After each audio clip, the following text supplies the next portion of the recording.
Hello and welcome to Ula Tea Leaf Readings. My name is Lenor and today I'm going to be reading your tea leaves. This is a horoscope for Libra. If Libra is your solar, lunar, ascendant/rising sign, then this is a message for you. Okay, let's get started.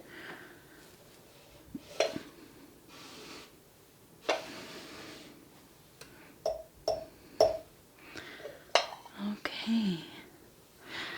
All right. Well, I hope everyone is doing well.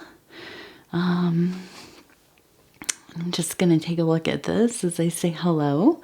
I'm just laughing. I feel like kind of out of sorts. I started taking one day off a week.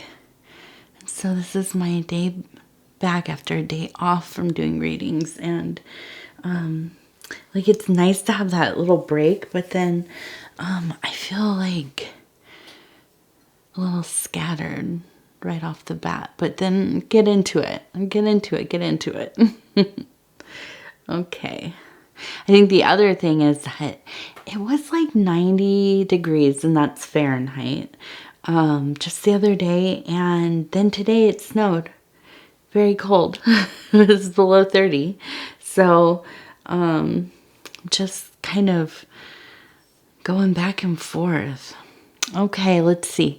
I want to start with, there's a couple of them here that, these are just really interesting tonight. But I want to kind of start with, I really like this formation, and it looks like a person wearing a hat. Almost like what we would stereotypically see as like a witch's hat. Okay, so I feel like this tells me that they're not necessarily a witch in the traditional sense of somebody who does kind of low magic, ceremonial magic, or, like sympathetic magic. But although that could be right, totally could be true. But I think that this is more about just somebody who is kind of really locked into that in-between place, has the ability to perceive, has eyes to see, may have any of the many clairvoyant traits. I don't know their names. I did not even know there were so many of them. Somebody a couple months ago was telling me they had like 6 clairvoyant abilities, and I was like, oh really? I guess I don't know that there are so many names, classifications, but I guess that makes sense. So that's really, it's really interesting to me. I don't know that much about it in a formal setting, to be honest with you. Besides, I've come across things in my reading, but I've never really focused particularly on the scientific names or the parapsychology kind of terminologies. So right over my head. But I think that definitely either you or somebody that you are related to, I get the sensation, and I'm looking at this as we turn the same formation, and it looks like it's just kind of wrapped in this ongoing spiral here, or not spiral, kind of almost a figure 8, but even more than that, just kind of this ongoing path. And this makes me think, as I'm looking at this, that this has to do with your line, like your bloodline, your lineage, or maybe the family that your chosen family. Definitely could be that. Not everything has to come down genetically or having grown up from the very beginning with a certain group of people or family. These are things that when we bond ourselves into our tribe, into our family, into our coupling and so on, our little communities, we often are, the recipients of collective knowledge and also collective ability that maybe we learn directly or directly or passively. Okay, so I do think though, and I'll tell you why, I do think that this has to do with maybe your family of origin.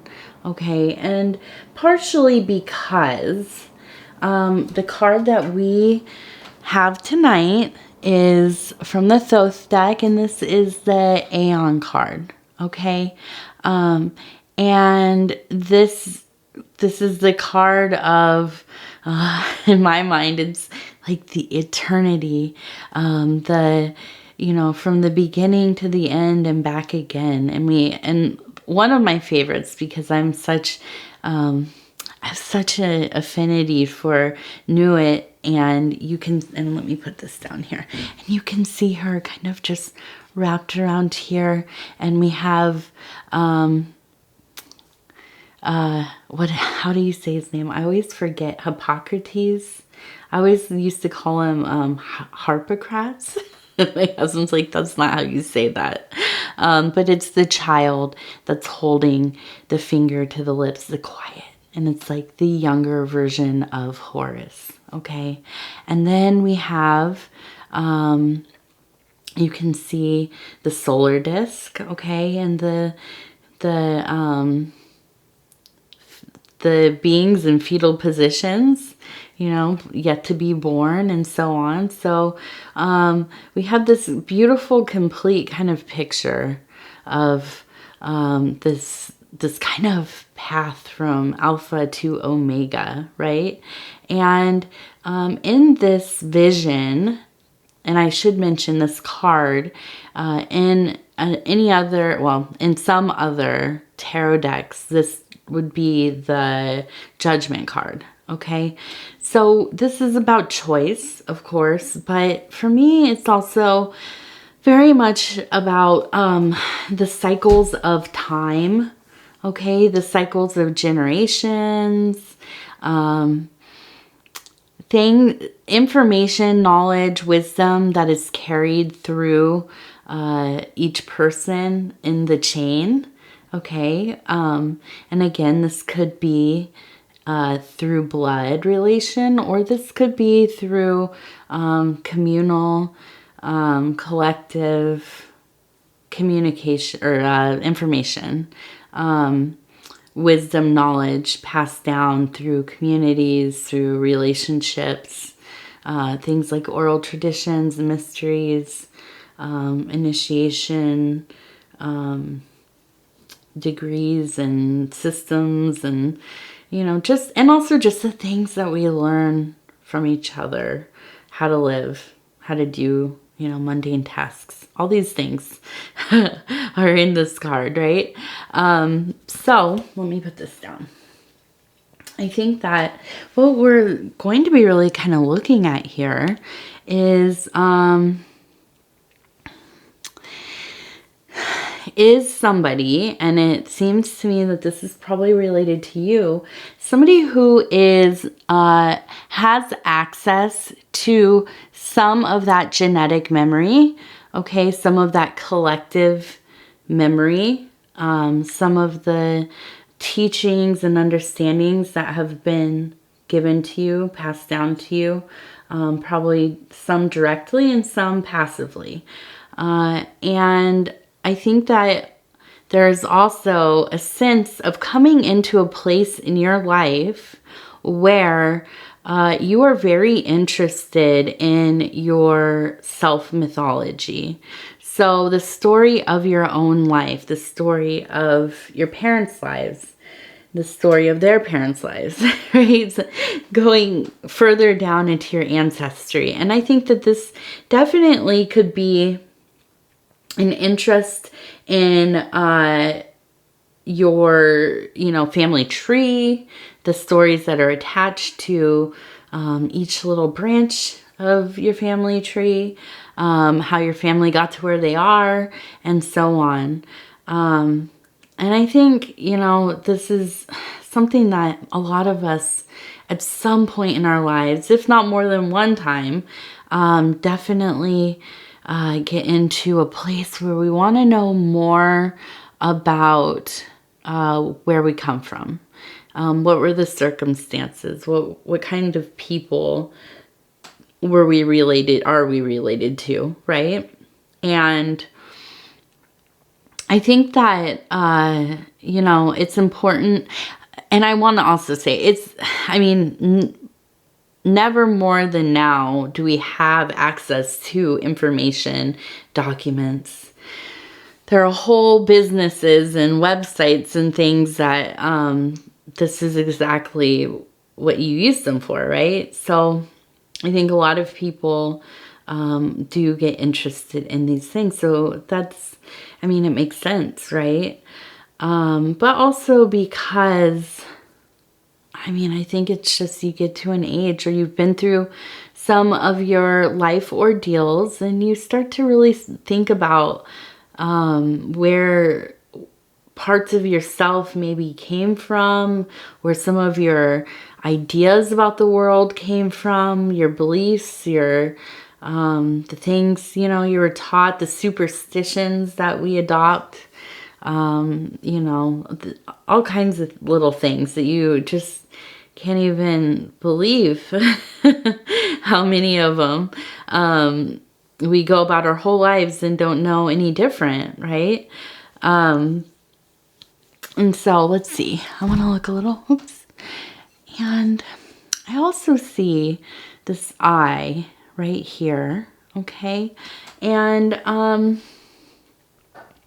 I really think that this is just really a sense of being, you being inquisitive, right? But also I feel kind of this almost like looking into like not a mirror so much, but like a water, right? Like scrying with a bowl of water, or just looking into a well or something like this where the water is reflective and kind of looking back into your own eyes, but they don't seem exactly like your own eyes. And it seems that it's almost like there's been an activation in your in your elders, your ancestors, and they are interested in you witnessing them. They're interested in a deeper, more direct way, introducing themselves to you so that you may get to know the things that they want, get to know them, but also know the things that they want to show you, to teach you. And now this could be coming through, dreams, things that are coming up, coincidences, synchronicities. You could be using techniques to communicate with them or to like scrying, like divination, like looking, doing tea leaves, cards, whatever it is, automatic writing. There's so many different ways that you could engage in communing with these, past ancestors or your elders, right? And now, as I'm talking about this, I'm thinking about as you are kind of, I think it seems like there are two paths that are kind of parallel, or maybe they kind of,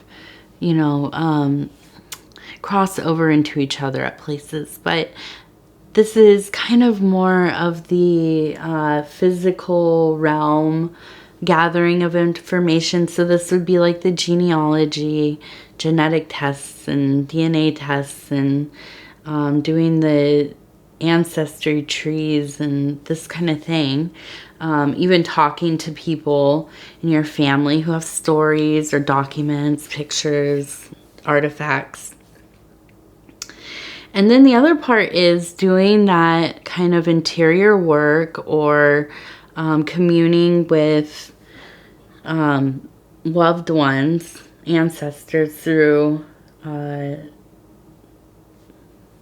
well, divination, magical means, vision work, you know, these kinds of things. But I would say that there are a few thoughts about this.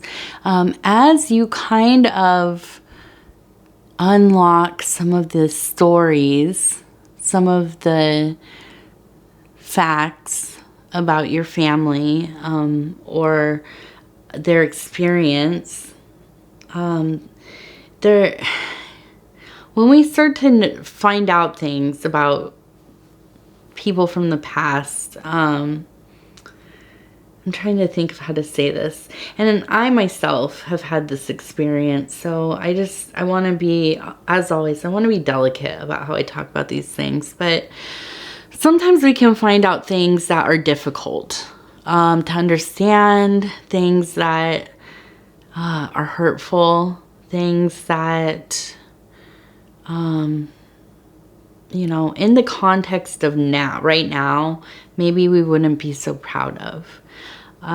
You know, these people are related to us.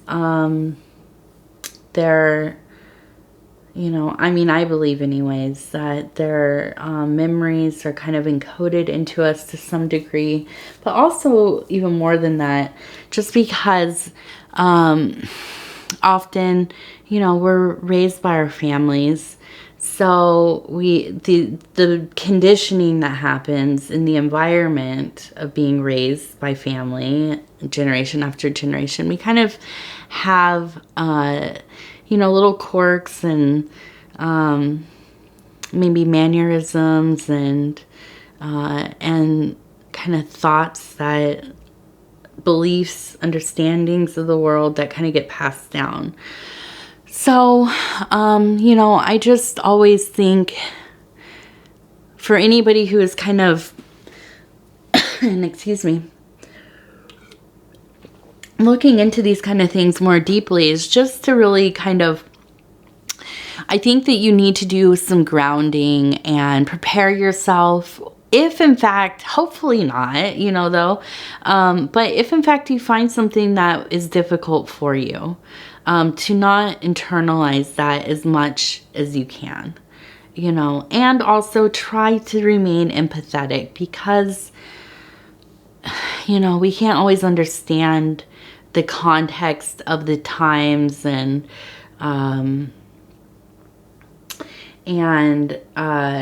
you know, the things that have gone on, and why people do things. When you see it on paper versus the reality of things, there could be a big difference, right? So this is something that I know can be difficult. I mean, for me, because I am of mixed backgrounds, it can be hard to, you know, to look at some of, even if you're just extrapolating, like, you know, there's no evidence of anything, but, you know, it's not always easy to understand the past, right? It's even more difficult when it's your own people. Or, you know, like my family is indigenous to North America. So there's a lot of, obviously, genocide and trauma and, you know, the diaspora that happened, and loss of language, and, you know, just suppression of culture, and, I mean, just terrible things. And it's hard to not let that kind of weigh on your heart, mind, and soul day and night, you know, as you start to understand what kind of happened. And so, you know, I would just say it's important to fortify yourself while you're doing this kind of important work for yourself. But also, and this is the other thing I kind of was thinking of, and then we'll get back to the cup here. But when you start to open stories, right? Things that have not been thought of or told for a while, for years, maybe generations. When you start to kind of unseal those things, a lot of times, because there can be large emotional charges within these memories, and you know, I don't want to get too far out there, but I do really believe that there can be like thought forms, or kind of the idea of like a tulpa, which is, and this is usually kind of more, it can be manifested into the physical, but this is when somebody uses meditation or ritual ceremony to take a thought form. And a thought form is kind of something constructed in the mind. So if you construct, say, a person, or let's say a cat, that's easier. You construct a cat in your mind, and this is going to be your best friend. This is going to be the cat that stays with you for your whole life, like a familiar, or, you know, a manifestation of part of your spirit as an animal. You meditate and do your rituals and so forth, and this is the thought form, and it becomes manifest in your interior world, in your vision work. It may even, you can experience it through your senses, but it does not necessarily manifest fully in the physical world. Well, it can go further.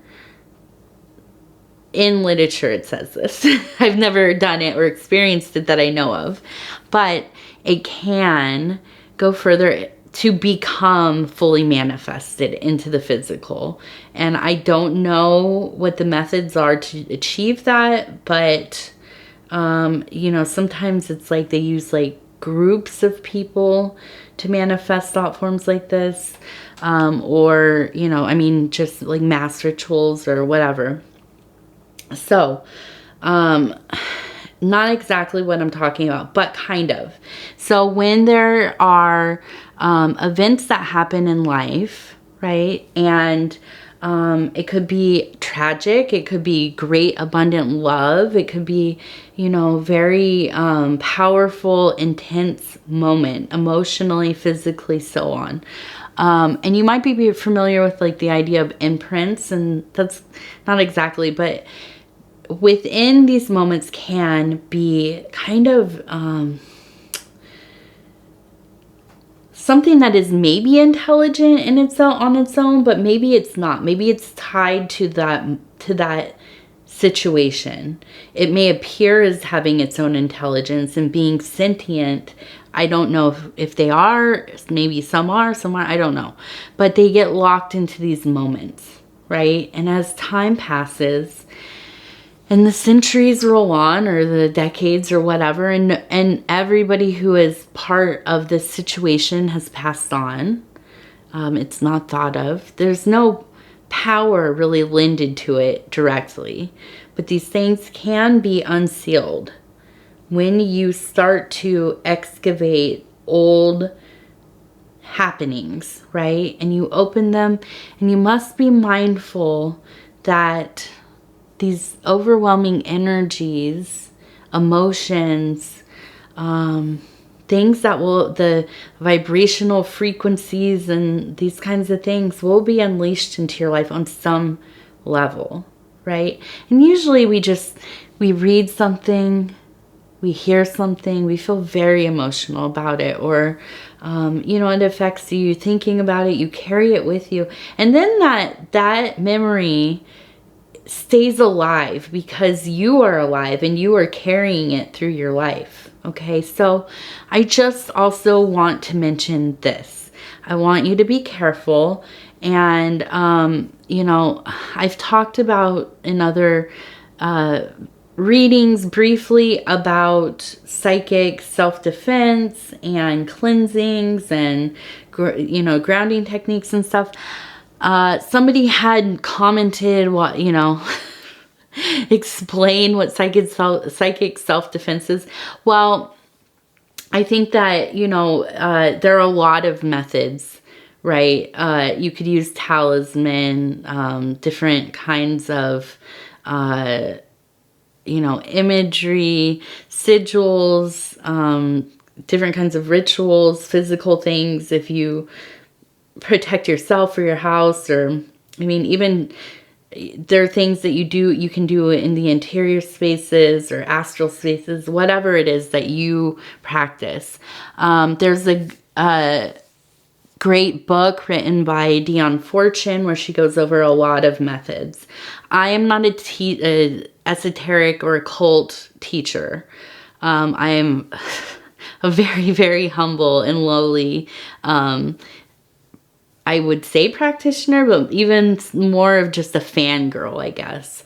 So I'm not really the right person to be teaching anybody. So if the person who said that last time is watching this, I'm sorry, I'm not a teacher, but I will talk about these concepts, and you can easily go and Google them. And again, that book is Psychic Self-Defense by Dion Fortune. So go look for that. And let's look at this. We'll get back to the cup. We have a person, okay, head, legs, body. It looks like it's holding up, and I was going to say it looks like a fish. It reminds me of like holding up a something like a rabbit that has been skinned, or maybe some kind of animal that you hold by the scruff. Okay, anyways, I feel that this is an image of kind of a hunter-gatherer. And I also believe this because on the shoulder almost is this this bird that looks like a owl, right? With the body. Oops, oh no. Kind of move that. Sorry, I'm gonna move back right there. Right here. In the head right here. And although I don't know that anybody, I'm sure somebody has hunted with an owl, really what this, for me, related to this kind of hunter motif is more the watcher. Somebody who is takes their time to hunt their prey, watch them, stalk them, and then, you know, execute their attack and catch, you know, catch their catch their prey there. So I think that this very much to me brings up a spirit of being in the wilderness and being kind of in that, and I say stalking, like quietly, not, you know, not stalking in the popular pop culture sense that we use now, where it's like, you know, stalking people, and that's thrown around so lightheartedly, but not lightheartedly, but so easily. People just say that about other people a lot, and you know, it's a problem, obviously. But in this case, this is not stalking like stalking people. This is like stalking, I think of like the goddess Diana, right? In the wilderness. And the wilderness is can be either like the subconscious, the unconscious. It could be a spiritual realm that is kind of like just full of abstractions or concepts and archetypes, allegories that you will come in contact with, and through experiencing them, you come to understand them, or you come to have a relationship with them. The wilderness could also be just a place where some people feel kind of lost, kind of isolated, alienated, while other people who have this more kind of hunter configuration, or a relationship with kind of the watcher hunter, this is kind of where they excel. This is where they feel at home. So I feel like on this journey that you are setting out on, this is definitely going to be one of the high spiritual places in your life. I think that you are cycling into this zone where you are going to really start to feel a lot of clarity about what is important to you. I feel like this might be really kind of a pursuit that comes very naturally to you. And I think that it's going to be one of those things where it's like, do you ever think about how some people just find their thing in life and they're so good at it, like they're just a natural, and you think about how many different like weird, obscure like games and you know, like creative things, like I don't know, like latch hooking, or you know, I don't, just really like somebody who is really good at like making toffee or something. Like what if you never find that thing that is like your ultimate alignment, like you're so good at it, right? But you haven't tried a bunch of different stuff, or you haven't tried that specific thing, you know? So I don't know, I think about that a lot. But I feel like this is going to be one of those things that maybe didn't think about ever going into like genealogy, or looking at figuring out, doing research, right? Or finding documents, or interviewing people in your family, or whatever, being an archivist, or something that is in line with this pursuit. But I feel like as you start to do it, it's going to become so powerful for you. And I think that this will be so interesting. It will be a very interesting part of your life. And I think it actually it will seem little, but I think in a very like fundamental way, it will shift how you live.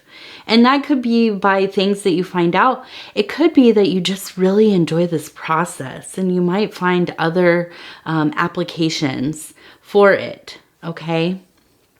And let's see, I've been talking.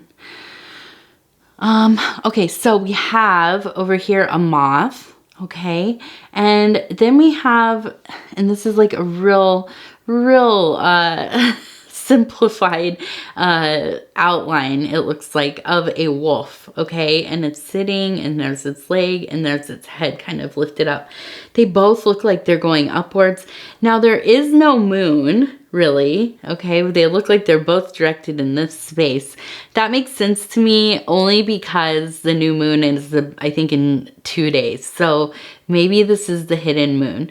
But that moth being drawn to that light in the dark, I think that this is really relates to, the end of a cycle that maybe you're feeling a little bit like you didn't know what you wanted to do with yourself.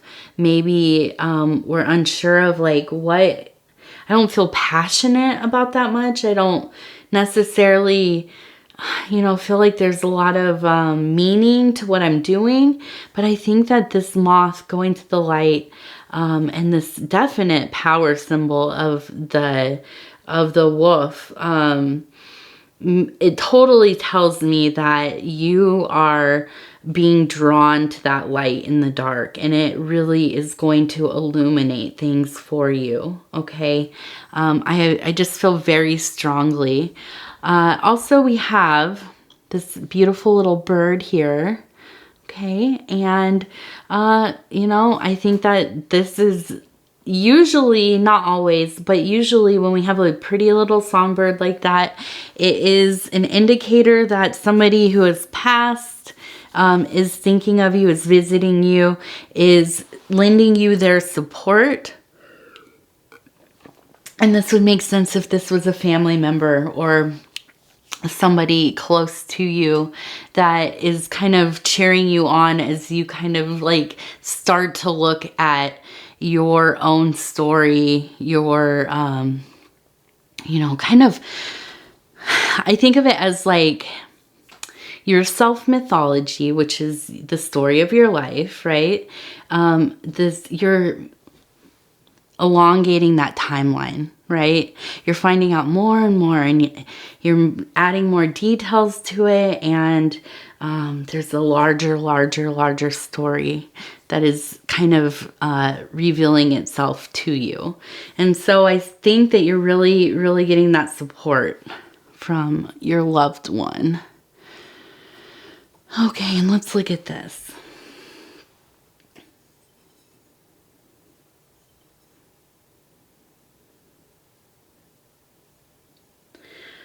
Okay.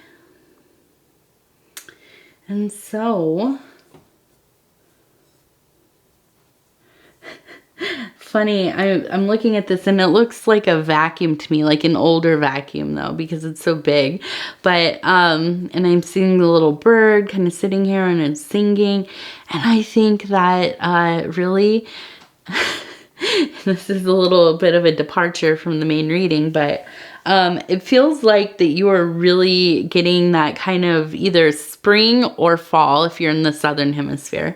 But either way, you're getting that urge to clean, declutter, get things, you know, clean out of the house so that you can feel a little lighter. If you're going into spring, summer, you know, it's nice to have the house cleaned out so you can, you know, bring in all those new energies, all that life and warmth and sun. And then on the opposite spectrum, if you're going into the winter, it's nice to make some room so you can do a little more nesting and setting things up so that you can kind of have a nice and comfy few months ahead. So that's really, I think that definitely is going to be on your mind in the next couple weeks here. Okay. And so I want to thank you so much, Libra. That is our reading tonight. And I just want to say that I'm always so honored to share this time with you and to be able to bring these messages to you. I really appreciate each and every one of you. And if you would be so kind to like the video, we're slowly growing the channel, and I really just, I am so thankful from the bottom of my heart. And if you haven't subscribed, if you want to think about doing that, you can also hit the little bell. It'll let you know when the next videos are coming out. We're on a schedule now where I'm doing 2 readings 6 days a week. So that is every sign being read once a week. Libra will be out in 1 week. And what else? Yeah. Oh, comments. I always forget. Yes, if you want to leave a comment, please do so. I love hearing from each of you. You all are so sweet and so just like affirming, and really are a lot of the reason why I keep doing these, because it's nice to hear that some of you are connecting with parts of the readings, and yeah, I just appreciate that input. Okay, Libra, thank you. We will talk again very soon.